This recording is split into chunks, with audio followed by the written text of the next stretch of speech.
What's up, everybody? This is Julie with another episode of my favorite episode of. Today, I have Ashley as our guest. So, Ashley, thank you for joining us.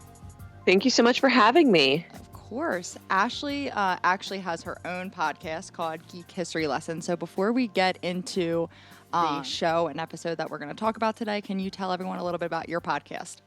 Yeah, so Geek History Lesson is a show that I've been doing for 5 years. We have almost 300 episodes. I co-host it with Jason Inman. We take one character from pop culture that you need to know about and teach you everything in about an hour. So we're at 300 and we haven't run out of topics yet. We're doing great. That's awesome. So everybody check it out. I'm assuming you're on all networks like the like iTunes, Spotify. Everywhere podcatchers can be found. Awesome. All right. So today we are going to be talking about an episode of the show MASH, episode 7 of season 3 called Checkup. So I'm going to be completely honest with you. This show was one of these one of the shows that whenever you're like scrolling through channels, you always see it. And for me, it was like I've never actually put it on, didn't even know what it was. Like for some reason in my head, it was like a game show. I don't know why. I think I just like made that up in my head. Like, oh, it's just some like game show, and just never watched it. So when Matt told me that that's what we were going to be talking about today, I was thinking it stood for something. Like there was a show that I knew what it was, and he was just like putting it in acronym form. But no, it was the show MASH. I mean, it does stand for Mobile Army Surgical Hospital. Oh, there it is. But that's what it's about. I was thinking like, I don't know, something that I would know, I guess. So I really have, obviously, if you can't tell from that introduction, I have no knowledge of the show. So I'm going to let you take it over and just kind of give us a brief summary of what the show is all about. Yeah, well, MASH is one of the most important television shows of all time. Arguably, of course, the greatest comedy that's ever been created. It started in 1974 and I believe waited until 1983 when 11 years, maybe started at 72. I don't know, but there's 11 seasons and it's based in on the Korean War, which only went 3 years. It's the Alan Alda vehicle, and it focuses on a mobile army surgical hospital and their hijinks. And I know that doesn't sound hilarious, and I did mention that it technically falls into the comedy category, but it was one of the first shows that did things like introduce darker humor, tackle complicated subject matter through a humorous lens. It does become a little more serious and a little drier in later seasons, but the first 3 seasons were the most comedic. They had the OG cast, and then after season 3, a bunch of actors didn't come back. Some of their characters died, some of them didn't, and we basically get introduced to an entirely new cast. This episode is the one that is colloquially known as Trapper Gets an Ulcer, and it's basically between this and the episode of Far Beyond the Stars of Deep Space Nine for my favorite TV episode, and I thought this would be more of a surprise, which is why I picked it. Definitely a surprise, but as I've said on previous episodes, it's kind of nice to branch out and watch stuff that you never thought you would actually watch. Totally. So it was a pleasant surprise, I guess we could say, because obviously I had no idea what this show was about, being that I thought it was like a game show. And I think I just always thought of, I don't know if this was like a game that you played when you were a kid, but we used to play this game called MASH, and it would be like telling your future of like what if you're gonna live in a mansion, who you're gonna marry. So like that's why I had it like built in my head that it was some sort of like game show, but I was obviously way off. So can you tell me why this is your favorite show and why you picked this episode in particular? So just from a writing standpoint, the show is incredible, and even by modern standards, it's really, really solid and it really holds up. Some of the early episodes do that weird problematic Hollywood thing of everyone who's kind of brown gets to play a Korean person. Mako shows up as 5 different characters. Okay. But for the most part, they do tackle a lot of social issues that were not being tackled at the time. There's an episode about homosexuality, and from the characters, from Hawkeye and Trapper's perspective, It's not a big deal. They want to be accepting. They want to be helping. It all comes through this weird drunken lens of like low grade misogyny because they are all trying to get off all the time. But I think it has a lot of really important things to say. And then if you look just from a writing construction perspective, there's a joke every 3 to 5 lines, and that's hard because the structure of a joke is set up, punchline, set up, punchline. And so to have that be the device upon which you're building your narrative, then to have it make any sense, like they're driving the continuity of the story forward, I think is really, really powerful. And Hawkeye Pierce is just one of the all-time great television characters. There's not much to be said for continuity. Like you said, the Korean War was only 3 years long, and I think there's 5 Christmas and New Year's Eve specials. So it's not like anyone was really worried about it.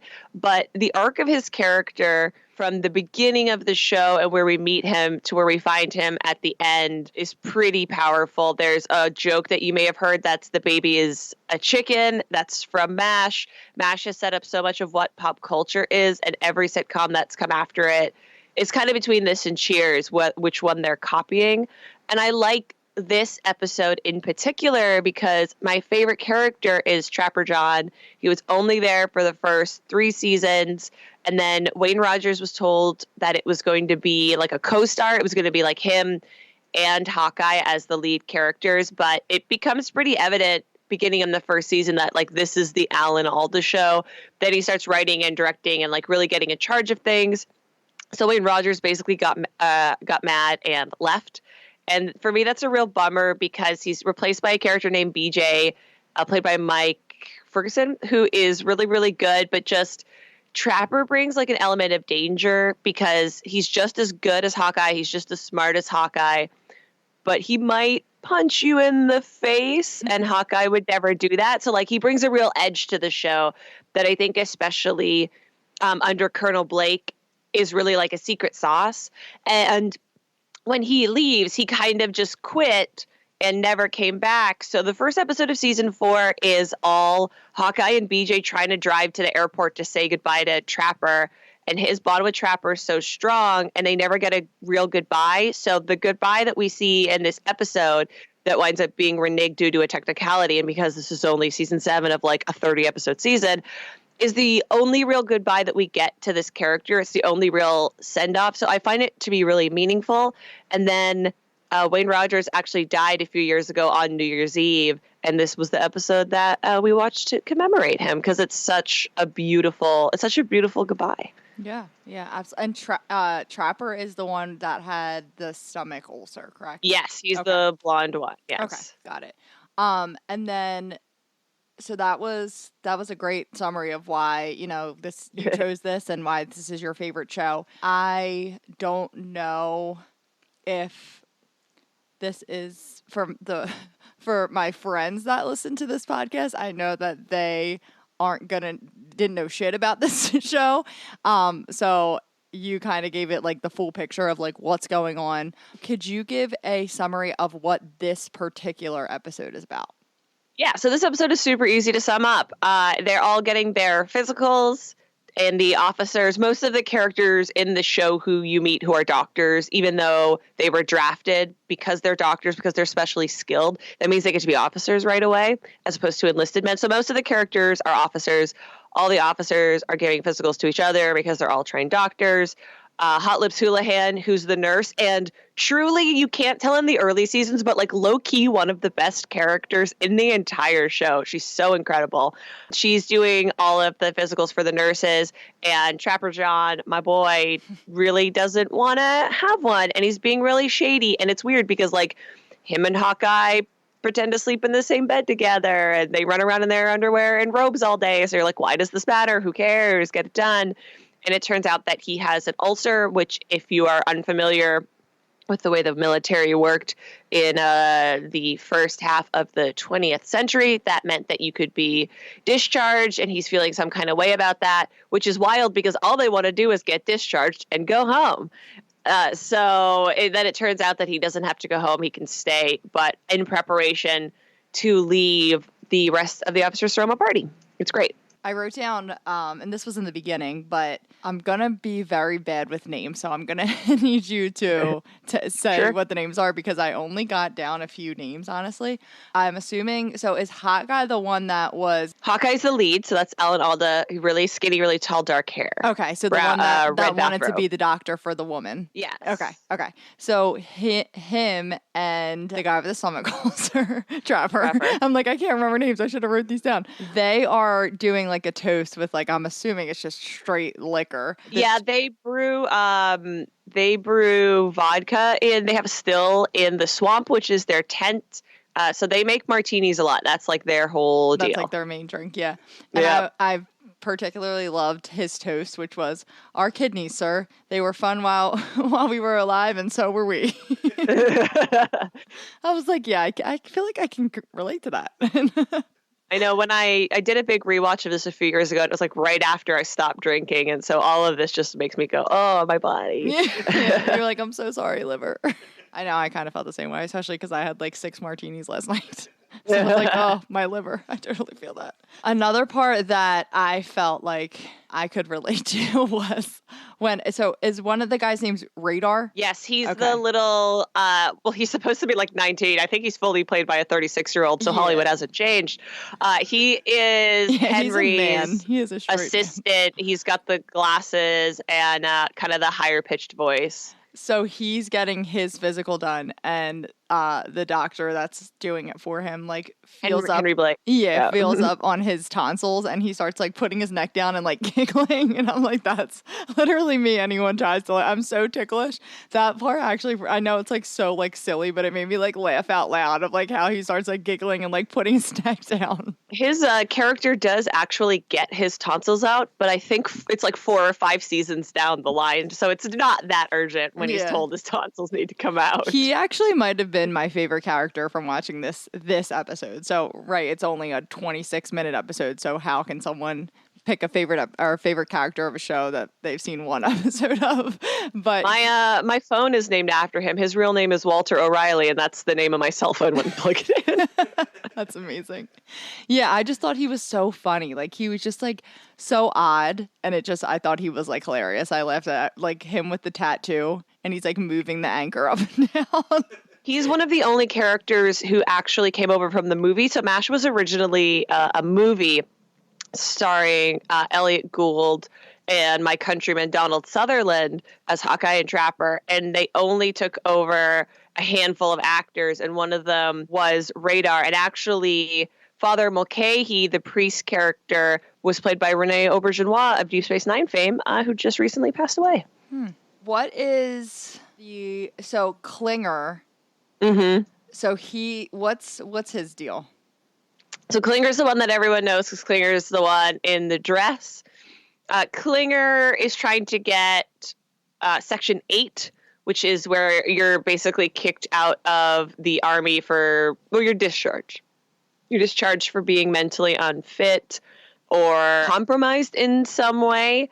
And he is trying to get kicked out for being a word that's now a pejorative and we don't use anymore.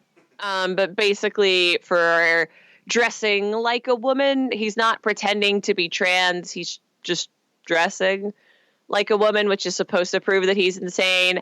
But the ongoing joke is that they are so desperate that they're just going to keep him around. In these early seasons, he shows up as cameos, but he becomes a full-fledged character. Later on, he marries the woman who goes on to play Keiko in Star Trek The Next Generation and Deep Space Nine, who's Mulan's mom now in the live-action movie. Okay. So, yeah, I was wondering, because when I was, it's hard to sometimes think of the time of when it was made versus like today's time, right? So yeah, that's why I was like, I don't know if this is like legit or if this is like their way of humor of being like, at this time it would be so crazy for a man to dress like a woman, so that's what he's doing to get out, or if it was like, nope, that's his sexuality, you know what I mean? Like it was like one of those things where like I was trying to understand of like exactly what you said, like was he doing it to try to get out of being, in the Army, or was he doing it because that was who he was? So thank You you also- for putting that up. You also have to look at it right through the lens of like this season of the show was made in the 1970s and it's set in the 1950s because that's when the war was, right? Like they made it in the 70s as an analog for Vietnam, but it's set during the Korean War. So like we're jumping like 2 time periods. So this was a period piece, right? Even when it was like Grease was technically a period piece when it was made in the 70s because it was set 20 years earlier. Got it. Right. So I got the scoop on him. I'm like trying to go through my notes of like trying to understand who each person is. The one conversation that the blonde, and I guess I'm assuming it's her boyfriend, have about her being fat. Yes. Like amazing dialogue. There's a lot of conversations about whether or not Hot Lips is fat. She's not. Yeah. She's not at all. Like not at all. But so that guy, his name's Frank Burns. He's Hawkeye and Trapper's other roommate, and he's married. But he promises Hot Lips that he'll leave his wife and that they'll be together, but it never happens. Interesting. Yeah, and he leaves later on and is replaced by another character as well. He's replaced by Charles, I think, in season 7. But he sticks around a little longer than Trapper. Yeah, that whole dialogue between them of him being like, well, you're not slim, but you're not fat. Like, I'm just like, I feel like that's like a conversation with me and Kenny, which Kenny's my fiance. And like the way sometimes he says things, we don't really have conversations about like if I'm fat, but like the way, like that's like him trying to say a compliment, but also like don't want to overdo it. So I should probably tell a little bit of the truth. Yeah. And like, I was just like, wow, this whole, and like, she like accepted it too, which was hilarious. Like she was like loving him after his whole thing about like, you're not really skinny, but you're not fat. So that's okay. And she's actually skinny. She's completely She probably weighs normal. like 98 pounds. Yeah, 100% wet. Like Loretta Swit is a very small lady. Yeah, not at all any sort of weight issue. So I thought it was very sad when you're going to want to punch me after this because I keep like not remembering names and I'm like describing them. Like, I don't know why it's not sticking. I should probably just get a pen and start writing people down. But when Trapper finds out that he's not actually going home. Yeah. It actually like made me upset because he was so excited to go home. And it just didn't happen for him. He's also married, and I think his character has 2 daughters, so he has a lot to want to go home for, whereas like Hawkeye is single and doesn't have any kids, so the stakes always feel like a little lower for him. Yeah. Yeah. And you said that you would classify Trapper as your favorite character. I love him so much. I think he's so great. Yeah, so he's definitely your favorite.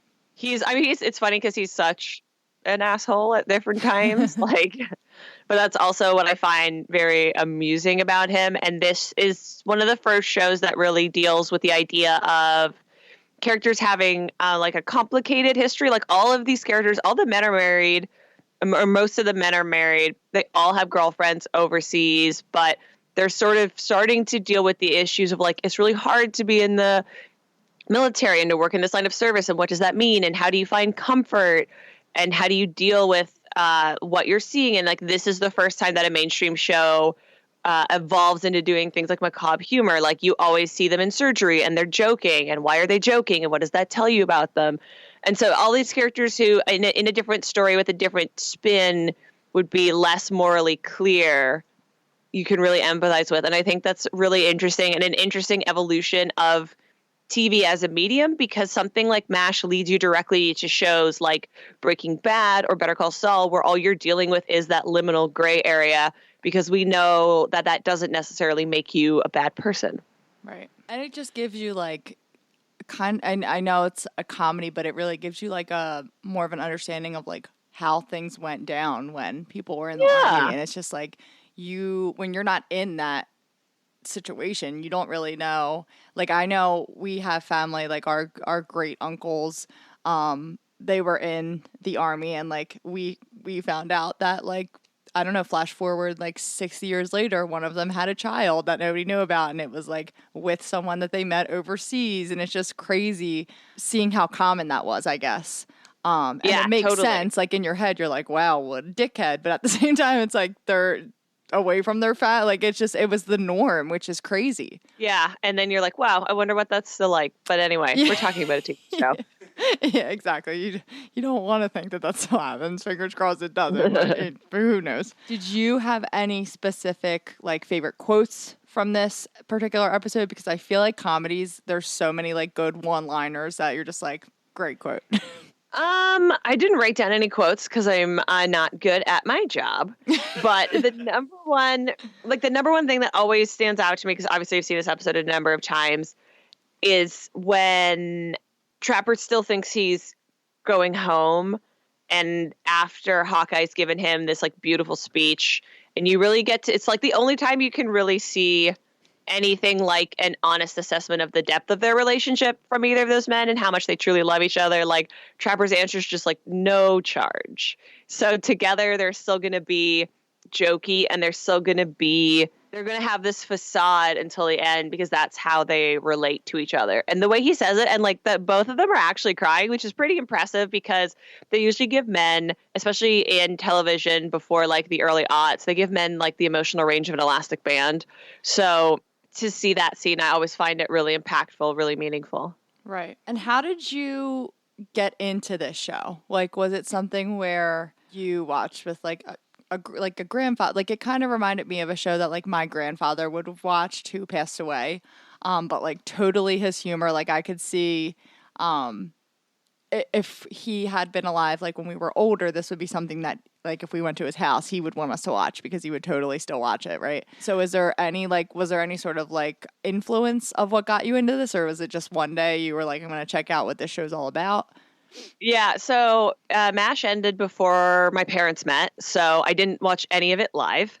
But my father was an officer in the military, and my husband is a veteran. So I'm like, cool, man, this is my jam. I know what this is about. But all growing up, like MASH has always been, I think MASH has been syndicated since it could have been syndicated. It's basically never gone off the air. It's still on. MeTV still plays it all the time. It's streaming somewhere.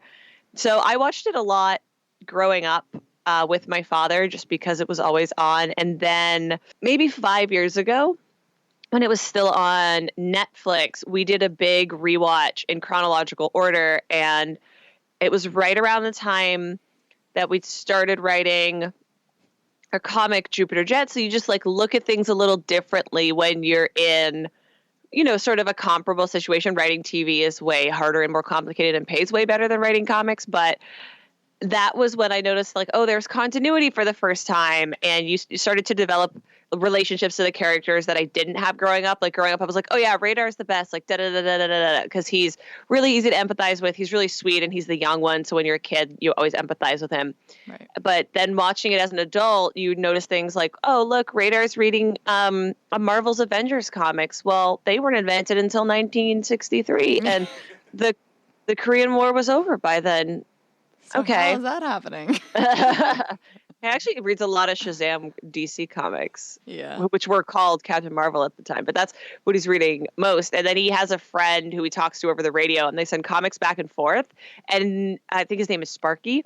And they actually, if you watch it in broadcast order, there's no official continuity, but there are conversations, and there are like little bits and pieces that do cross over. So they'll talk about a comic that they had traded in a previous episode, 3 or 4 episodes down the line. And that kind of blew my mind, being like, oh, wow, this was a show made in the 70s and 80s. Yeah, and you're totally right with it. I do think it's crazy of like how old this show is, but it's always on, and they're always playing it like back-to-back episodes. Like, it's not like how, sometimes you're going through the channels and you see like one episode of Seventh Heaven is coming on, and you're like, oh, that's weird, but okay. But like, this is like actually always on, like you always see it. It's crazy. And I think like that almost surprises me, and maybe because of like the channel that it's usually playing on, where it's like, yeah, MeTV. And like, I guess like in my head, I always associated it with like, that's not a channel for like kids my age. Like I should be watching Nickelodeon and Disney Channel, like something like that. But it's such a cultural phenomenon that like when the finale aired, 2.5 million people watched it live. People watched it in bars. It was like the first time that viewing parties kind of became a thing. And so many people didn't want to get up and go to the bathroom that after the first 15 minutes after it ended, the New York City sewer system backed up. Oh, shit. No you know, pun but intended. it comes at a crazy. time where there's just, there's like 5 channels maybe, but like the impact of the show is huge. And when you think about it and you compare it to like contemporary numbers, like, you know, when we're recording this, the first 3 parts of the Crisis on Infinite Earths crossover happened, and like they couldn't even touch this. Wow, that's such a cool fact. Yeah. Thanks for sharing that. That's You're awesome. welcome. This is the first time that we see these characters get emotional. I also really think this is a very sad episode for Henry. Henry has a sadder episode later on. He's kind of the older gentleman who's in charge of them all. Henry leaves in a later episode and fully dies, just gets exploded in a helicopter. And this is sort of the beginning of being able to say goodbye to these characters. And I think that this episode really heralds where the show is going to end up in some of its greatest moments. Like the finale of MASH. If you never watch another episode, you should definitely check out the finale, because for Hawkeye, it's the culmination of what all of this time and everything that he's seen is. And it culminates his relationship with Nurse Houlihan in a really interesting way. Like, I think that they should have gone home and gotten married, and they would have been really good for each other and really happy, but it definitely didn't happen.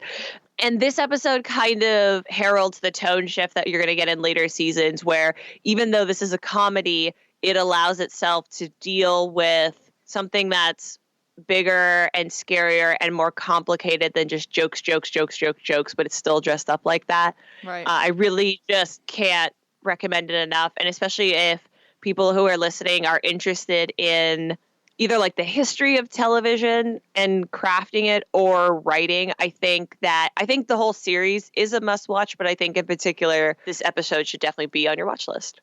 Yeah, absolutely. And that's kind of the nice thing about this show is, or this podcast is, even if it's something that you don't think you would like, at least getting the background from listening to the podcast and then checking it out, and you could open doors to being like, wow, this show's amazing, I love it, and then just start watching it from scratch.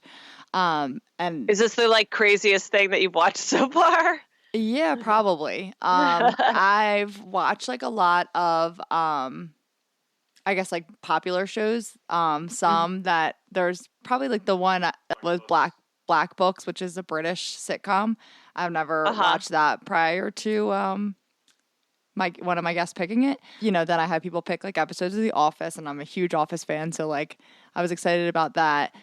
But even like popular shows that I just saw on like whether it was like Netflix or like something that was just on regular cable that I just never got into, it kind of opens that door for me to check it out and see if it's something that I want to continue watching, or if I'm like, no, I probably would never watch it again.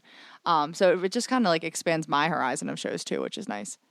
That's so cool. Yeah, absolutely. Well, that wraps it up for today. Thank you again, Ashley, for coming on. I really appreciate it. And everyone, check out Ashley's podcast. Again, it is called Geek History Lesson. And have a great rest of your week.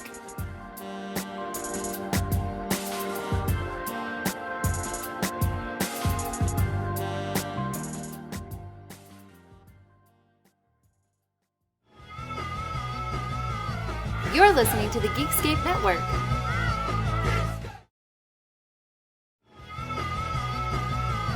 You're listening to the Geekscape Network.